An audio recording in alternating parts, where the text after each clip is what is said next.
Hello दोस्तों, आप सभी का स्वागत है आपके अपने परिवार मैथ मस्ती में। मैं हूं आलोक सिंह आतिश और आज के इस वीडियो सेशन में हम लोग बात करने वाले हैं रेलवे ग्रुप डी के फिज़िक्स के पहले सेट की। जी हाँ दोस्तों, इससे पीछे की क्लास में हम लोगों ने सेट प्रैक्टिस का सेशन शुरू किया था, जहाँ पे मैंने आपको बताया था कि आपको वीक में 3 वीडियो फिजिक्स और केमिस्ट्री और बायोलॉजी से 10-10 क्वेश्चन का सेट मिलेगा, जो आपके 2018 ग्रुप डी एग्ज़ाम में पूछे गए क्वेश्चन हैं। सेशन की शुरुआत करते हैं और देखते हैं एग्ज़ाम रेलेवेंट क्या कुछ सीख पाते हैं। आइए दोस्तों, आपका पहला क्वेश्चन आपके सामने क्या पूछ रहा है आपसे कि निम्न में से किसका घनत्व जल के घनत्व से अधिक होता है। ध्यान दीजिएगा दोस्तों, यहाँ पे समझने वाली बात क्या है, आपसे क्या क्वेश्चन पूछा जा रहा है कि निम्न में से किसका घनत्व जल के घनत्व से अधिक है। आपका ऑप्शन दिया है लोहे की कील, बर्फ, कॉर्क, थर्मोकोल।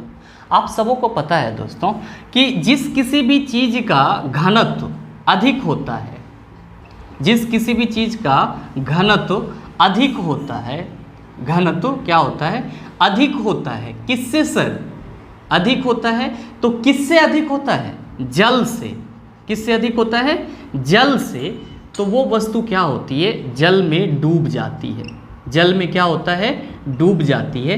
तो आप इसका एक मेन कंसेप्ट याद रख सकते हैं क्या याद रख सकते हैं कि सर जिस किसी भी वस्तु का घनत्व अधिक होगा किससे? जल से, वो जल में डूब जाएगा। वो क्या होगा? जल में डूब जाएगा। आपसे क्या क्वेश्चन पूछा है कि निम्न में से किसका घनत्व जल के घनत्व से अधिक है? तो लोहे की कील। तो लोहे की कील आपका जल में डूब जाता है, तो आपके इस क्वेश्चन का सही आंसर ऑप्शन नंबर ए हो जाएगा। इसीलिए क्योंकि लोहे की कील का घनत्व क्या होगा? अधिक होगा। अब आप कहेंगे कि बिना देखे आप पहले क्वेश्चन को कैसे कह दिए कि सर पहला ही ऑप्शन लोहे की कील है। ध्यान दीजिएगा, बर्फ आपके पानी में तैरता है, तो ऑब्वियस सी बात है कि जब तैर रहा है तो बर्फ का घनत्व जल के घनत्व से क्या होगा? कम होगा। कॉर्क भी आपका क्या होता है? पानी में तैरता है, मतलब ये हुआ कि कॉर्क का जो घनत्व है वो जल के घनत्व से क्या है?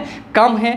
और थर्मोकोल आप लोग अपने डेली लाइफ में देखे होंगे कि थर्मोकोल का टुकड़ा पानी में तैरते रहता है। इसका मतलब ये हुआ कि जो थर्मोकोल का घनत्व है वो जल के घनत्व से क्या है? कम है। तो एक बेसिक सा कंसेप्ट होता है क्या कि जिस किसी भी वस्तु का घनत्व अधिक होगा वो जल में डूब जाएगा। लोहे की कील जल में डूब जाता है, इसीलिए लोहे के कील का घनत्व जल के घनत्व से क्या होगा? अधिक होगा। मेरे मित्र, आप में से बहुत सारे कहेंगे कि सर इस घनत्व को इंग्लिश में क्या कहते हैं? तो ध्यान में रखिएगा, इसको हम लोग डेंसिटी कहते हैं। क्या कहते हैं सर? डेंसिटी कहते हैं। और आप ये भी ध्यान में रखिएगा कि घनत्व का जो फॉर्मूला होता है वो क्या होता है? द्रव्यमान बटा आयतन होता है। द्रव्यमान बटा क्या होता है सर? आयतन होता है। साथ ही साथ द्रव्यमान को हम लोग इंग्लिश में मास बोलते हैं और आयतन को हम लोग वॉल्यूम बोलते हैं। तो मेरे मित्र, आप ये भी कह सकते हैं कि सर डेंसिटी का जो फार्मूला होता है वो मास बाय वॉल्यूम होता है। ध्यान में रखिएगा, कभी कभी आपके एग्जाम में घनत्व का आपसे यूनिट भी पूछ दिया जाता है, एसआई भी और सीजीएस भी। तो आपको घबराने की कोई ज़रूरत नहीं है। अगर आपको ये फार्मूला याद है कि सर घनत्व इक्वल टू द्रव्यमान बटा आयतन, या इसको परिभाषित भी करते हैं कि किसी वस्तु के प्रति एकांक आयतन में उपस्थित द्रव्यमान क्या कहलाता है? घनत्व कहलाता है। तब मास का यूनिट एसआई यूनिट में आप क्या लिखते हैं? तो आप कहते हो सर केजी, और वॉल्यूम को सर तो मीटर क्यूब। तो केजी पर मीटर क्यूब जो होता है आपका वो क्या होता है कि घनत्व का एसआई यूनिट हो जाता है। क्या हो जाता है सर? घनत्व का एसआई यूनिट हो जाता है। ध्यान दीजिएगा कि अगर इसी को सीजीएस में पूछा जाए आपसे, सेंटीमीटर ग्राम सेकेंड पद्धति में आपसे पूछा जाए, तो आपको घबराने की कोई ज़रूरत नहीं है, क्योंकि आपको पता है कि सेंटीमीटर ग्राम सेकेंड पद्धति में लंबाई को सेंटीमीटर में मापते हैं, द्रव्यमान को हम लोग ग्राम में मेजर करते हैं और टाइम को हम लोग सेकेंड में मेजर करते हैं। अच्छा, एक चीज़ और ध्यान में रखिएगा कि चाहे आपका सीजीएस हो, चाहे एफपीएस हो, या फिर आपका एमकेएस हो, इन सब में देख रहे हैं एसएसएस। तो कभी कभी आपके एग्जाम में ये भी क्वेश्चन पूछ लिया जाता है कि मात्रकों की पद्धति में ऐसी कौन सी भौतिक राशि है जिसका प्रत्येक मात्रक के पद्धति में यूनिट समान होता है। तो आपका टाइम, समय जो है ये आपका एक ऐसा भौतिक राशि है जिसका प्रत्येक मात्रकों की पद्धति में, सीजीएस, एफपीएस और एमकेएस को हम लोग मात्रकों की पद्धति कहते हैं, तो टाइम आपका एक ऐसा फिजिकल क्वांटिटी है जिसका प्रत्येक मात्रकों की पद्धति में एक ही यूनिट होता है और वो होता है सेकेंड। तो ध्यान दीजिएगा कि घनत्व का सीजीएस यूनिट क्या हो जाएगा, तो यहाँ पे केजी है मास, तो सीजीएस यूनिट में मास को हम लोग ग्राम में मेजर करते हैं, तो यहाँ पे हम ग्राम लिख देते हैं, और इसको मीटर क्यूब है यहाँ पे, तो लंबाई को हम लोग सेंटीमीटर में मापते हैं, तो ग्राम पर सेंटीमीटर क्यूब आप लिख सकते हैं, और ये आपका डेंसिटी का क्या हो जाएगा, सीजीएस यूनिट हो जाता है। ध्यान दीजिएगा मेरे मित्र, कभी कभी आपके एग्जाम में डेंसिटी का डायमेंशनल फार्मूला भी पूछ लिया जाता है, और मैंने आपको पीछे के किसी सेशन में डायमेंशन फार्मूला निकालने के लिए बताया, और वहाँ पे एक कंसेप्ट बताया था कि अगर आपको किसी भी भौतिक राशि का यूनिट पता है तो आप उसका डायमेंशन फार्मूला आसानी से क्रिएट कर सकते हैं, और अगर डायमेंशन फार्मूला पता है तब आप उसका यूनिट आसानी से निकाल सकते हैं। आप कहेंगे कैसे? आप कहेंगे कि सर मान लीजिए कि यहाँ पे मेरा यूनिट पता है तो इसका डायमेंशन फार्मूला कैसे निकालेंगे? तो मेरे मित्र, डायमेंशन फार्मूला निकालने के लिए फिजिक्स में हम लोग बस 3 चीज़ का उपयोग करते हैं, एम का, एल का और टी का। एम आपका किसके लिए होता है? तो वस्तु के द्रव्यमान के लिए होता है, और एम फॉर मास कहते हैं। एल आपका वस्तु की लंबाई के लिए होता है, और एल फॉर हम लोग लेंथ कहते हैं। लंबाई को मीटर में मेजर किया जाता है, द्रव्यमान को केजी में मेजर किया जाता है, और टी जो है आपका समय के लिए होता है, और समय को हम लोग किस में मेजर करते हैं? सेकेंड में मेजर करते हैं। तो एम एल टी के फॉर्म में जब लाते हैं हम लोग किसी भी भौतिक राशि के यूनिट को, तब हम लोग कहते हैं कि वो भौतिक राशि का डायमेंशन फार्मूला है। तो आप यहाँ पे क्या कह सकते हैं कि सर केजी के लिए हम एम यूज कर सकते हैं, और मीटर क्यूब है यहाँ पे तो एम बटा एल क्यूब हो जाएगा, या सर इसी को हम लोग M L to the power -3 लिखते हैं। ये एल टू दी पावर 3 बटा में है, ऊपर जाएगा तो माइनस हो जाएगा, तो बटा यहाँ से हट जाएगा, तो हम लोग M L to the power -3 लिखते हैं। तो ये आपका डायमेंशन फार्मूला हो जाता है। किसका हो जाता है सर? तो घनत्व का हो जाता है, डेंसिटी का हो जाता है। उम्मीद करते हैं इस चीज़ को आप समझ पाए होंगे। चलते हैं हम लोग अगले क्वेश्चन की तरफ। आपका दूसरे नंबर का क्वेश्चन क्या पूछा है आपसे, ध्यान दीजिएगा। क्वेश्चन पूछा है कि निम्न में से कौन सा कथन गलत है? यदि कोई वस्तु पानी में डूब जाती है तो इसका मतलब है कि, अगर कोई वस्तु पानी में डूब जाती है तो उसका मतलब क्या होता है? आपका पहला ऑप्शन दिया है कि वस्तु पर पानी का ऊपरी प्रनोद वस्तु के भार से अधिक है, पानी का घनत्व वस्तु के घनत्व से कम है, वस्तु का घनत्व पानी के घनत्व से अधिक है, और वस्तु पर पानी का ऊपरी प्रनोद वस्तु के भार से कम है। इसमें कौन सा कथन गलत है? जनरली दोस्तों याद रखेंगे हम लोग कि जब भी कोई वस्तु किसी द्रव में डुबोई जाती है, जब कोई वस्तु किसी द्रव में क्या होती है सर? डुबोई जाती है, तो द्रव के द्वारा उसके ऊपर में एक बल लगता है, उस बल को हम लोग उत्क्षेप बल कहते हैं। ठीक है, और ये बल जो है वो वस्तु के भार में हुई आभासी कमी का कारण होता है। तो जाहिर सी बात है कि जब भी किसी ठोस को किसी द्रव में डुबोया जाता है, किसी ठोस को किसी द्रव में क्या करा जाता है? डुबोया जाता है, तो जो उस ठोस का भार होता है वो जो नीचे की ओर लगता है। डुबोएंगे तो मान लीजिए इसको डुबो रहे हैं तो ये नीचे की ओर काम करेगा, तो इस वस्तु का जो भार होगा, इस वस्तु का जो भार होगा वो नीचे की ओर कार्य करेगा।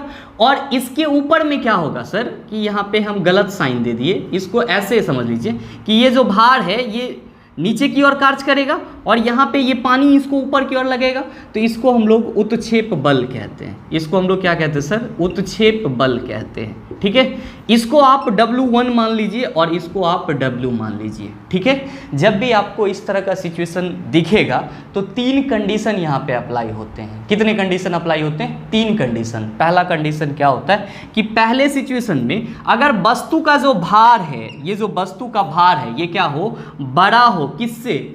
उत्क्षेप बल से। वस्तु का भार किससे बड़ा हो? उत्क्षेप बल से बड़ा हो, तो वस्तु क्या होगी कि डूब जाएगी। इस सिचुएशन में वस्तु क्या होगी? डूब जाएगी। ध्यान दीजिएगा, यही कंसेप्ट आपका ये क्वेश्चन सॉल्व कर पाएगा। क्या मैंने बोला कि जब वस्तु का जो भार है, ये भार ये अधिक हो जाए, किससे? इस पे जो उत्क्षेप बल लग रहा है, तो वस्तु डूब जाएगी। दूसरा कंडीशन में क्या हो जाए कि अगर वस्तु का जो भार है वो उत्क्षेप बल के क्या हो जाए? बराबर हो जाए। उत्क्षेप बल के क्या हो जाए? बराबर हो जाए, तो वस्तु क्या होगा कि आपके पानी के इस सतह पे आके, नीचे वाले सतह पे आकर के क्या हो जाएगा? तैरना शुरू कर देगा। मतलब ये भी इस कंडीशन में भी क्या हो जाएगा, आपका डूब जाएगा। मतलब क्या कि अगर वस्तु का भार किसके बराबर हो, उत्क्षेप बल के बराबर या उत्प्लावन बल के बराबर हो, तो वस्तु द्रव के निचली सतह में आकर के तैरेगा। निचली सतह का मतलब हो गया डूब जाना। निचली सतह में आके क्या करेगा सर, निचली सतह पे आके तैरेगा। मतलब आप कह सकते हैं कि सर वो भी क्या हो जाएगा, डूब जाएगा। नीचे आ गया, यहाँ पे आएगा तो डूब ही ना जाएगा। अब तीसरा कंडीशन आपको ये है कि अगर वस्तु का भार क्या हो कि उत्क्षेप बल से कम हो, उत्क्षेप बल से क्या हो, कम हो। यहाँ पे देखिए ये भार है आपका और ये उत्क्षेप या उत्प्लावन बल है। क्या हो जाए कि अगर वस्तु का भार उत्क्षेप बल से कम हो जाए तब वस्तु ना तो पूरी तरह से डूबेगी, ना ही पूरी तरह से फुलफिल होकर के वो तैरेगी। मतलब क्या होगा कि वस्तु आंशिक रूप से तैरेगी। वस्तु क्या होगा सर, वस्तु आंशिक रूप से तैरेगी। वस्तु आंशिक रूप से तैरेगी। इस चीज को ध्यान में रखेंगे, ठीक है। क्या कि अगर वस्तु का भार उत्क्षेप बल से क्या हो जाए, ज़्यादा हो जाए, तो वस्तु डूब जाएगी। वस्तु का भार उत्क्षेप बल के बराबर हो तो निचली सतह में आके तैरेगी। मतलब वो भी इस कंडीशन में भी क्या हो जाएगा, डूब जाएगी। जबकि अगर वस्तु का भार जो है वो वस्तु पानी के द्वारा उस वस्तु पर लगाए गए उत्क्षेपण बल से क्या हो जाए, कम हो जाए, तो बल क्या होगा आपका, वस्तु क्या होगा, आंशिक रूप से तैरेगी। मतलब उसका आधा पार्ट डूबा हुआ रहेगा और आधा पार्ट तैरता हुआ रहेगा। अब देखिए आते हैं अपने क्वेश्चन पे। क्या कह रहा है क्वेश्चन कि निम्न में से कौन सा कथन गलत है यदि कोई वस्तु पानी में डूब जाती है। मतलब पानी में अगर डूब जाती है तो इसका मतलब क्या हुआ, तो आपका पहला ऑप्शन है कि वस्तु पर पानी का ऊपरी प्रणोद वस्तु के भार से अधिक है। ध्यान रखना है हमको, गलत इसमें से गलत ऑप्शन को चूज करना है। पहला ऑप्शन कह रहा है कि वस्तु पर पानी का ऊपरी प्रणोद वस्तु के भार से क्या है, अधिक है। ध्यान दीजिए कि वस्तु का ऊपरी प्रणोद ये W1 वस्तु के भार से अधिक है, मतलब वस्तु आंशिक रूप से तैरेगी। तो पहला आपका जो ऑप्शन है वो फिल कर रहा है कि वस्तु आंशिक रूप से क्या होगी, तैरेगी। दूसरा कह रहा है कि पानी का घनत्व वस्तु के घनत्व से कम है। अभी जस्ट आपने पीछे वाले क्वेश्चन में देखा था क्या कि अगर किसी वस्तु का घनत्व पानी के घनत्व से क्या होता है कि सर ज़्यादा होता है, तब वस्तु क्या होती है, पानी में डूब जाती है। आपका दूसरा ऑप्शन क्या कह रहा है कि पानी का घनत्व वस्तु के घनत्व से क्या है, कम है। इसका मतलब ये हुआ कि वस्तु का घनत्व क्या है, ज़्यादा है, तो इस कंडीशन में भी इस कंडीशन में डूब जाएगी। तीसरा आपका ऑप्शन कह रहा है कि वस्तु का घनत्व पानी के घनत्व से अधिक है। तो ये तो पहले ही आपने जाहिर कर दिया कि अगर कोई भी वस्तु ज़्यादा घनत्व वाला होगा तो पानी में डूब जाएगा।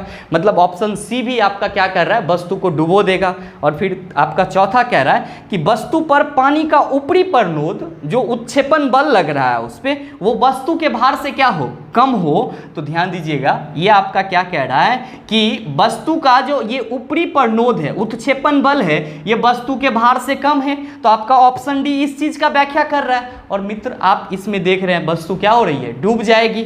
मतलब नीचे के तीनों ऑप्शन में वस्तु डूब जाएगी, जबकि चौथा आपका जो ऑप्शन जो पहला ऑप्शन है वो ये कह रहा है कि वस्तु पर पानी का ऊपरी प्रणोद वस्तु के भार से अधिक है। मतलब इसमें वस्तु तैरते रहती है, जबकि आपको डूबने के सेंस में बताना है। तो आपका ये स्टेटमेंट गलत है। कौन सा, पहला ऑप्शन। और आपके इस क्वेश्चन का सही आंसर क्या होगा, ऑप्शन नंबर ए। क्या होगा, ऑप्शन नंबर ए। चलते हैं हम लोग अगले क्वेश्चन की तरफ। आपका तीसरे नंबर का क्वेश्चन आपसे क्या पूछा है कि निम्नलिखित में से कौन आर्किमिडीज के सिद्धांत पर आधारित नहीं है। पहले तो ये जान लीजिए कि आर्किमिडीज सिद्धांत होता क्या है। जस्ट अभी आपको मैंने बताया कि जब भी किसी द्रव में किसी ठोस को डुबोते हैं तो जिस ठोस को डुबोते हैं ना, उसके भार में आभासी कमी प्रतीत होती है। और ये आभासी कमी इसलिए प्रतीत होती है क्योंकि पानी जो है उसके ऊपर में एक उत्क्षेपण बल या आप कह सकते हो कि अपथ्रस्ट लगाता है, जिसके चलते उसके भार में कमी प्रतीत होती है। और वो जो उत्क्षेपण बल लगता है ना, वो वस्तु के द्वारा हटाए गए पानी के भार के बराबर होता है। इसी को आर्किमिडीज सिद्धांत कहते हैं। दोस्तों का जो लैक्टोमीटर है उसको जब तक दूध में नहीं डुबोएंगे तब तक वो आपका दूध की शुद्धता को नहीं बताएगा। मतलब वो डूब रहा है, तो डूबने वाला, द्रव में डूबने वाला जो कुछ भी होगा वो आर्किमिडीज सिद्धांत को फॉलो करेगा, और जो द्रव को डूबने वाला नहीं होगा, द्रव में डूबने वाला नहीं होगा, वो आर्किमिडीज सिद्धांत को फॉलो नहीं करेगा। तो आपका दूध मापी लैक्टोमीटर द्रव में डुबा करके दूध की शुद्धता को पता लगाया जाता है। आर्द्रता मापी हाइग्रोमीटर, ये तो आपके वातावरण की ह्यूमिडिटी को मेजर करता है, आर्द्रता को मेजर करता है।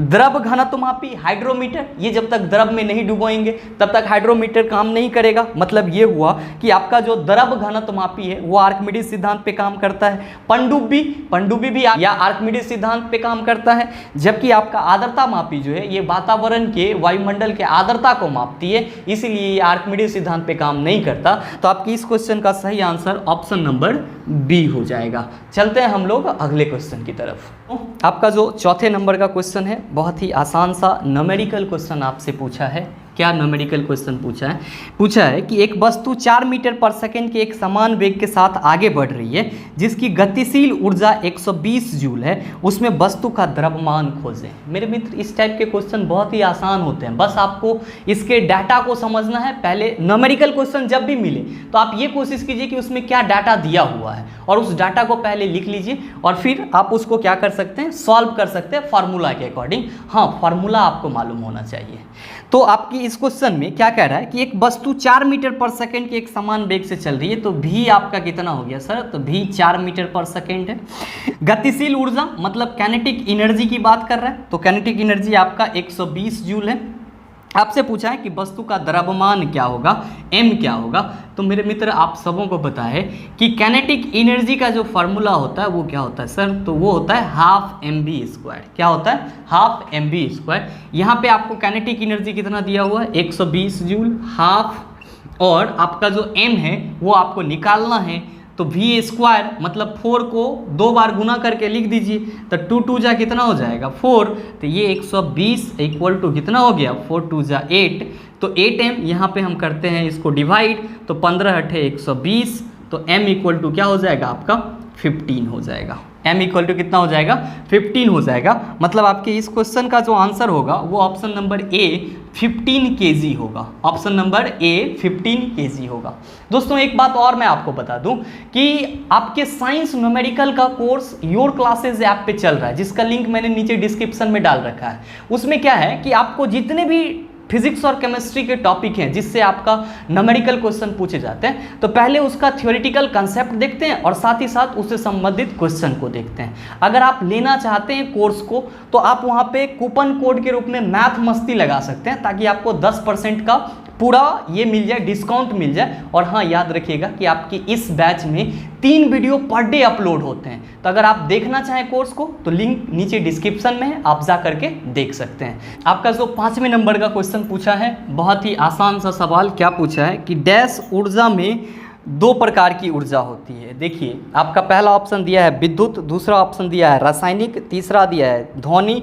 और बहुत सारे बच्चे कहेंगे कि ध्वनि ऊर्जा होता है। हाँ सर, ध्वनि और प्रकाश दोनों ही ऊर्जा हैं जो आपके 2 सेंस ऑर्गन को ऊर्जा प्रोवाइड करती है। प्रकाश आपको आँख को देखने की संवेदना प्रदान करती है, जबकि ध्वनि आपको सुनने की संवेदना प्रदान करती है। तो ध्वनि भी ऊर्जा है और प्रकाश भी ऊर्जा है, कंफ्यूज नहीं होना है। विद्युत एक ही प्रकार का ऊर्जा होता है। आपका विद्युत ये रासायनिक ऊर्जा, ये भी आपका एक ही प्रकार का ऊर्जा होता है। और जनरली रासायनिक ऊर्जा आपको कहाँ पे मिलता है? तो विद्युत बैटरी में मिलता है, या सिंपल बैटरी हम लोग कहते हैं। बैटरी का खोज कौन किया था? जो हम लोग सेल बोलते हैं, अलेसांद्रो वोल्टा किया था। इस बात को आप ध्यान में रखेंगे। बैटरी किसी भी परिपथ में विभवांतर को बनाए रखने के लिए लगाया जाता है। अब आपसे ये क्वेश्चन पूछा है कि डैश ऊर्जा में 2 प्रकार की ऊर्जा होती है। मेरे मित्र, यांत्रिक ऊर्जा में 2 प्रकार की ऊर्जा होती है। यांत्रिक ऊर्जा में कितने प्रकार की ऊर्जा होती है? 2 प्रकार की ऊर्जा होती है। और ध्यान दीजिएगा कि यांत्रिक ऊर्जा को हम लोग मैकेनिकल ऊर्जा कहते हैं, और इसमें जो ऊर्जा होती है वो गतिज ऊर्जा और स्थितिज ऊर्जा होती है। कैनेटिक एनर्जी और आपका क्या होता है? Potential energy. इसको कैनेटिक बोलते हैं और इसको हम लोग पोटेंशियल बोलते हैं। क्या बोलते हैं सर? पोटेंशियल बोलते हैं। तो ध्यान रखिएगा कि यांत्रिक ऊर्जा जो है वो गतिज ऊर्जा और स्थितिज ऊर्जा का सम्मिलित रूप है। और हाँ, अगर आपसे कभी यांत्रिक ऊर्जा का फार्मूला पूछा जाए तो आप सिंपल में गतिज ऊर्जा हाफ mv² कहिएगा और स्थितिज ऊर्जा mgh, दोनों को आप जोड़ दीजिएगा तो ये आपका यांत्रिक ऊर्जा निकल जाएगा। तो आप इस तरह से क्या कह सकते हैं कि आपके इस क्वेश्चन का जो सही आंसर होगा वो ऑप्शन नंबर डी हो जाएगा कि यांत्रिक ऊर्जा में 2 प्रकार की ऊर्जा होती है। पहला स्थितिज ऊर्जा और दूसरा गतिज ऊर्जा। चलते हैं हम लोग अगले क्वेश्चन की तरफ। आपसे छठा नंबर का क्वेश्चन क्या पूछा गया है, ध्यान दीजिएगा कि छठा नंबर के क्वेश्चन में कि यदि एक हवाई जहाज 4000 मीटर की दूरी तय करता है और किया गया कार्य 20,000 जूल है तो लागू किया गया बल ज्ञात कीजिए। मेरे मित्र फिर से वही बात, न्यूमेरिकल क्वेश्चन जब भी सॉल्व करेंगे पहले डाटा देखेंगे फिर उसके अनुसार फार्मूला का यूज़ करेंगे। आपका पहले क्या दिया हुआ है कि 4000 मीटर की दूरी तय करती है। मेरे मित्र डिस्टेंस कितना कवर कर रहा है, 4000 मीटर। कितना कर रहा है, 4000 मीटर। और इस पे टोटल जो कार्य है वो वर्क डन कितना हो रहा है सर, तो 20,000 जूल का कार्य हो रहा है। कितना का, 20,000 जूल का। आपसे पूछा क्या है कि तो इस पे लागू किया गया बल क्या होगा, F इक्वल टू व्हाट। दोस्तों आपने बल कार्य का फॉर्मूला पढ़ा होगा, क्या कि सर कार्य इक्वल टू होता है बल गुना विस्थापन। अगर किसी वस्तु पर बल लगाए और वो वस्तु विस्थापित हो गई तो साइंस की भाषा में, विज्ञान की भाषा में हम लोग क्या कहते हैं कि सर यहाँ पे कार्य हो रहा है। तो बस वो फार्मूला आप लगा दीजिए कि सर W इक्वल टू क्या हो जाएगा, F इंटू डी। ये आपका F बल हो गया और D जो है आपका क्या हो गया, दूरी कह लीजिए या आप इसको विस्थापन कह लीजिए। विस्थापन कहिएगा तो ज़्यादा सटीक रहेगा। तो W equal to F into D. मेरे मित्र F निकालना है तो F इक्वल टू क्या हो जाएगा, W बटा डी, मतलब कार्य बटा विस्थापन। तो हमको कार्य कितना करना है, कार्य कितना दिया है सर, 20,000 जूल का कार्य हो रहा है और आपका विस्थापन कितना है सर, 4000 है। ये और ये आपका कट गया, 4 5 20, मतलब कितना न्यूटन का बल लग रहा है, 5 न्यूटन का बल लग रहा है। आपके इस क्वेश्चन का जो सही आंसर हो जाएगा वो हो जाएगा ऑप्शन नंबर डी। बताइए कितना आसान सा सवाल आप लोगों से पूछता है, फिर भी आप लोग कंफ्यूज करते रहते हैं। चलते हैं दोस्तों हम लोग अगले क्वेश्चन की तरफ। आपका 7वें नंबर का क्वेश्चन, बहुत ही आसान सा सवाल ये भी। जब 100 न्यूटन का बल एक 50 किलोग्राम द्रव्यमान की एक वस्तु पर लगाया जाता है तो उत्पन्न होने वाले त्वरण की गणना कीजिए। कोई बात नहीं, बहुत आसानी सा सवाल है। आपका F जो है वो 100 न्यूटन दिया हुआ है और वस्तु का जो द्रव्यमान है, मास जो दिया हुआ है वो 50 kg दिया हुआ है। मेरे मित्र आपसे पूछा है A इक्वल टू वाट। अब देखिए F/m हम फार्मूले ना लिख दिए हैं, 50 दूना 100, 2 न्यूटन इसका, सॉरी 2 मीटर पर सेकेंड स्क्वायर इसका आंसर हो जाएगा। आप कहिएगा कैसे, तो अरे F इक्वल टू होता है ma, हमको A निकालना है तो A इक्वल टू हो जाएगा F/m। F आपका 100 न्यूटन है, आपका मास कितना है 50 kg, ये जीरो कैंसिल, 5 दूना 10, आपका कितना हो गया सर 2 मीटर पर सेकेंड स्क्वायर या 2 मीटर, इस तरह से। और आपके इस क्वेश्चन का जो सही आंसर होगा वो होगा ऑप्शन नंबर सी। क्या होगा, ऑप्शन नंबर सी। चलते हैं हम लोग अगले क्वेश्चन की तरफ। तो आपका 8वें नंबर का सवाल क्या पूछा है आपसे, ध्यान दीजिएगा कि उस भौतिक मात्रा का नाम बताएं जो बल और वेग के गुणनफल के बराबर होता है। अब बड़ा ही असंभव सा सवाल पूछ देता है, जब तक आपको थ्योरेटिकली पूरा मालूम नहीं होता है तब तक आप इस टाइप के क्वेश्चन को गलत करते रहेंगे। देखिए क्या है कि उस भौतिक मात्रा का नाम बताएं जो बल और वेग के गुणनफल के बराबर है। आपको यहाँ पे फॉर्मूला सॉल्व करना होगा। अब आप कहेंगे कैसे, ऊर्जा, तो भाई ऊर्जा स्थितिज ऊर्जा या गतिज ऊर्जा, हाफ mv² और mgh। यहाँ पे तो हमको कहीं पे बल और आपका वेग नहीं दिख रहा है। त्वरण तो मीटर पर सेकेंड स्क्वायर, वेग में परिवर्तन की दर को त्वरण कहते हैं, v - u/t। कार्य तो आप कहेंगे सर F इंटू डी, यहाँ पे बल है लेकिन उसका दूरी के साथ गुणनफल है। अब ये शक्ति क्या है, तो मेरे मित्र शक्ति की जब आप बात करते हैं ना तो इसको P से रिप्रेजेंट करते हैं और P इक्वल टू आप क्या कहते हैं सर कि कार्य बटा समय। क्या कहते हैं, कार्य बटा समय, W/T। अच्छा ध्यान दीजिएगा कि कार्य बटा समय है, कार्य बटा क्या है सर, समय है। तो कार्य को अभी आपने देखा था कि कैसे लिखते थे सर, तो F इंटू डी, यहाँ पे T है तो हम लिख दिए F into D into T. क्या हम इसको ऐसे लिख सकते हैं, F इंटू डी/T। अच्छा ये D बताइए क्या है, तो आप कहिएगा सर ये विस्थापन है। क्या है सर, विस्थापन है। तो विस्थापन बटा समय क्या होता है मेरे मित्र, तो आप कहिएगा सर वेग न होता है, तो आपका F इंटू भी इसको लिख सकते हैं, काहे कि d/t वेग हो जाता है तो भी लिख दिए। तो देखिए बल गुना वेग आपको दिख गया और बल गुना वेग आप किसका कह सकते हैं सर?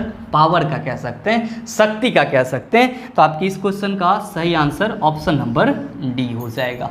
दोस्तों इस टाइप के फॉर्मूला को आप तभी कैलकुलेट कर सकते हैं जब आपका एक बेसिक कंसेप्ट हो इन सारे चीज़ के बारे में। ऐसे रटने का कोशिश आप कभी मत कीजिएगा। चलते हैं हम लोग अगले क्वेश्चन की तरफ। तो आपका 9वें नंबर का क्वेश्चन आपसे क्या पूछा है? बहुत ही आसान सा सवाल है कि डैश में ध्वनि की चाल सबसे तेज होती है। तो मेरे मित्र आप सबों को पता है कि ध्वनि की चाल ठोस में सबसे तेज होती है।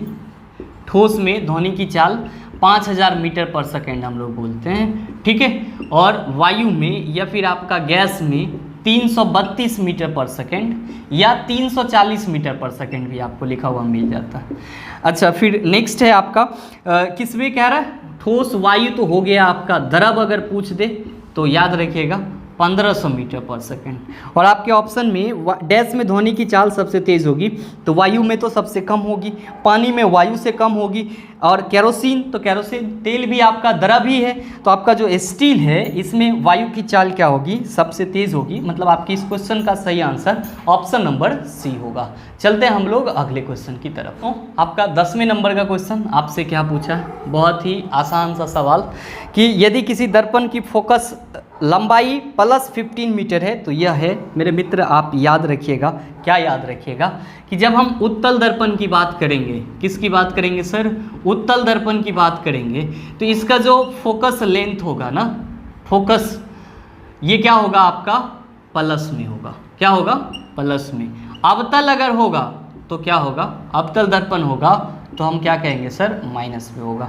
तो आपसे यहाँ पे क्वेश्चन दे दिया है सीधे सीधे कि यदि किसी दर्पण की फोकस लंबाई प्लस 15 मीटर है तो पूछ रहा है यह है, तो हो जाएगा ये आपका उत्तल दर्पण। मतलब कि आपकी इस क्वेश्चन का जो सही आंसर होगा वो हो जाएगा ऑप्शन नंबर ए। अब आप में से बहुत सारे मित्र कहेंगे कि सर समतल दर्पण का फोकस लंबाई क्या होगा? तो ध्यान रखिएगा, समतल दर्पण के फोकस लंबाई को हम लोग इन्फिनिटी कहते हैं। क्यों कहते हैं सर? इसीलिए कहते हैं कि उस पर जब समांतर रूप से किरणें गिरती है तो वो समांतर ही परावर्तित होती है, और हम आप लोगों को लगता है कि वो अनंत पे जाकर के कहीं पे एक दूसरे को कट करती होगी, जबकि फोकस लंबाई तो उसके पोल से, ध्रुव से, जो उसका मिड पॉइंट है वहाँ से फोकस की दूरी होती है। तो जब तक इंसिडेंट रे और रिफ्लेक्टेड रे नहीं कटेगी तब तक हम फोकस दूरी नहीं मानते हैं, और समतल दर्पण में ये अनंत पे कट रहा होता है। इसीलिए हम लोग समतल दर्पण की फोकस लंबाई को क्या कहते हैं कि सर इन्फिनिटी होता है, अनंत होता है। तो इस चीज़ का आप ध्यान रखेंगे। आपकी इस क्वेश्चन का सही आंसर ऑप्शन नंबर ए होगा। ये चीज़ें आप अच्छे से समझ गए होंगे। अगर आपको वीडियो अच्छा लगा होगा, वीडियो को लाइक कीजिएगा, शेयर कीजिएगा, और हाँ, अगर चैनल पर नए हैं तो सब्सक्राइब करके बेल आइकन दबा लीजिएगा, ताकि इस तरह के एग्जाम रेलेवेंट वीडियो सबसे पहले आपके पास पहुँचे और आप उसका भरपूर फायदा उठा पाए। मिलते हैं दोस्तों हम लोग फिर अगले वीडियो सेशन में। तब तक के लिए best of luck. Thank you. Have a nice day.